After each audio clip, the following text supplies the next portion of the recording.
April 10ರಂದು Kumta ಪಟ್ಟಣದ ಹವ್ಯಕ ಸಭಾಭವನದಲ್ಲಿ ಉತ್ತರ ಕನ್ನಡ ಜಿಲ್ಲಾಡಳಿತದ ವತಿಯಿಂದ ಜಿಲ್ಲಾ ಮಟ್ಟದ ಭಗವಾನ್ ಶ್ರೀ ಮಹಾವೀರ ಜಯಂತಿ ಆಚರಿಸಲಿರುವ ಬಗ್ಗೆ ನಿರ್ಧರಿಸಲಾಗಿದೆ. ಈ ಕಾರ್ಯಕ್ರಮದಲ್ಲಿ ಉತ್ತರ ಕನ್ನಡ ಜಿಲ್ಲಾ ಉಸ್ತುವಾರಿ ಸಚಿವ ಮಂಕಾಳ್ ಎಸ್ ವೈದ್ಯ, ಕುಮಟಾ ಹೊನ್ನಾವರ ಕ್ಷೇತ್ರದ ಶಾಸಕ ದಿನಕರ್ ಶೆಟ್ಟಿ, ಜಿಲ್ಲಾಧಿಕಾರಿಗಳ ನೇತೃತ್ವದಲ್ಲಿ ವಿವಿಧ ಇಲಾಖೆಯ ಅಧಿಕಾರಿಗಳು, ಸಿಬ್ಬಂದಿಗಳು, ಸ್ಥಳೀಯ ಮುಖಂಡರು, ಜೈನ ಧರ್ಮೀಯರು ಸೇರಿದಂತೆ ಸುಮಾರು 1,000 ಜನ ಸೇರುವ ನಿರೀಕ್ಷೆ ಇದೆ ಎಂದು ಜೈನ ಸಮಾಜದ ಕಾರ್ಯದರ್ಶಿ ಹೇಮಂತ್ ಕುಮಾರ್ ಗಾಂವ್ಕರ್ ಹೇಳಿದರು. ಅವರು ಕುಮಟಾದಲ್ಲಿ ನಡೆದ ಪತ್ರಿಕಾಗೋಷ್ಠಿಯಲ್ಲಿ ಈ ಕುರಿತು ಮಾಹಿತಿ ನೀಡಿದರು. ಆ ದಿನ ಅಂದು ಬೆಳಿಗ್ಗೆ 10:30 ಗಂಟೆಗೆ ಕುಮಟಾ ಅಪ್ಪೆ ಓಣಿಯಿಂದ ಜೈನ ಮುನಿಗಳಾದ ಪರಮಪೂಜ್ಯ ಪ್ರಸಂಗಸಾಗರ ಮಹಾರಾಜ ಅವರು ಪಾದಯಾತ್ರೆಯೊಂದಿಗೆ ಹೊರಟು 11 ಗಂಟೆಗೆ ಹವ್ಯಕ ಸಭಾಭವನ ತಲುಪುವರು. ಜಿಲ್ಲೆಯ ಎಲ್ಲ ಜೈನ ಪ್ರಮುಖರು ಕಾರ್ಯಕ್ರಮದಲ್ಲಿ ಭಾಗವಹಿಸಲಿದ್ದು, ಯಾವುದೇ ಜಾತಿ, ಧರ್ಮ ಭೇದವಿಲ್ಲದೆ ಎಲ್ಲರೂ ಭಾಗವಹಿಸಬೇಕು ಎಂದರು. ಪತ್ರಿಕಾಗೋಷ್ಠಿಯಲ್ಲಿ ಮಂಜುನಾಥ್ ಸಿ ನಾಯ್ಕ್, ದಿಗಂಬರ ಜೈನ ಸಮಾಜ ಕುಮಟಾದ ಉಪಾಧ್ಯಕ್ಷ ಜಿತೇಂದ್ರ ಕುಮಾರ್, ಜಿನಚಂದ್ರ ಜೈನ್, ಕುಮಾರ್ ದೇವಾಂಶ್ ಜೈನ್, ಉಪಾಧ್ಯಕ್ಷ ಅನಂತರಾಜ್ ಗಾಂವ್ಕರ್, ಸ್ಥಾನಿಕ ಪುರೋಹಿತರಾದ ಪವನ್ ಕುಮಾರ್ ಜೈನ್, ಉದಯ್ ಕುಮಾರ್ ಜೈನ್, ಚನ್ನಭೈರಾದೇವಿ ದಿಗಂಬರ ಮಹಿಳಾ ಮಂಡಳದ ಅಧ್ಯಕ್ಷೆ ರಾಜೇಶ್ವರಿ ಪವನ್ ಕುಮಾರ್ ಉಪಸ್ಥಿತರಿದ್ದರು.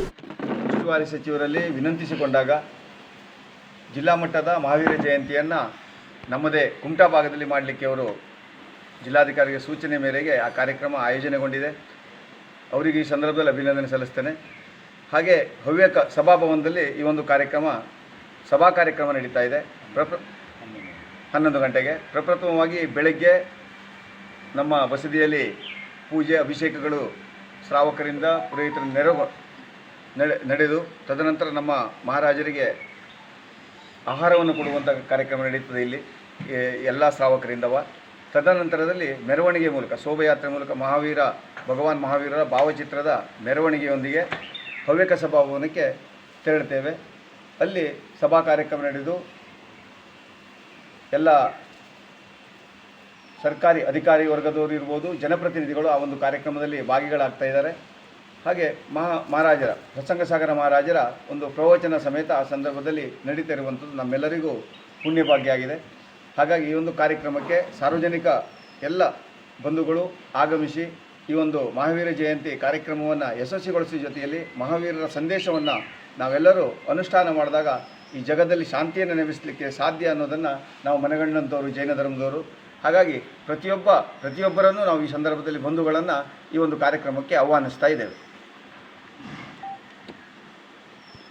ನಾವು ಪ್ರತಿ ವರ್ಷ ಎಲ್ಲಿ ಅಂದರೆ ಪ್ರತಿ ವರ್ಷ ನಾವು ಇದು ಮಹಾವೀರ ಜಯಂತಿಯನ್ನು ಆಸ್ಪತ್ರೆ ಗೌರ್ಮೆಂಟ್ ಆಚರಿಸ್ತಾ ಇದ್ವಿ.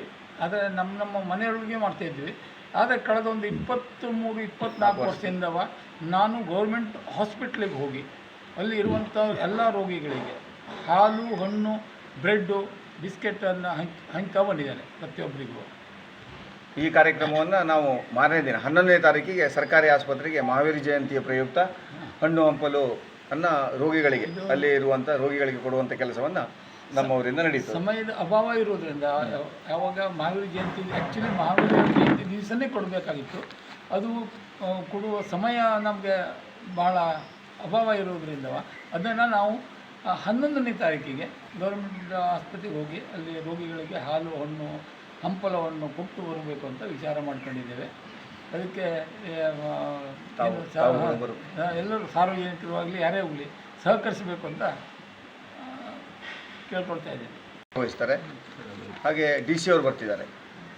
ನಮ್ಮ ಜೈನ ಬಾಂಧವರಿಂದ ನಮ್ಮ ಜಿಲ್ಲೆಯ ಎಲ್ಲ ಪ್ರಮುಖರು ಇಲ್ಲಿ ಆಗಮಿಸ್ತಾ ಇದ್ದಾರೆ. ನಮ್ಮ ಸಮಿತಿಯವರು ಎಲ್ಲರೂ ಭಾಗವಹಿಸ್ತಾರೆ ಕಾರ್ಯಕ್ರಮದಲ್ಲಿ.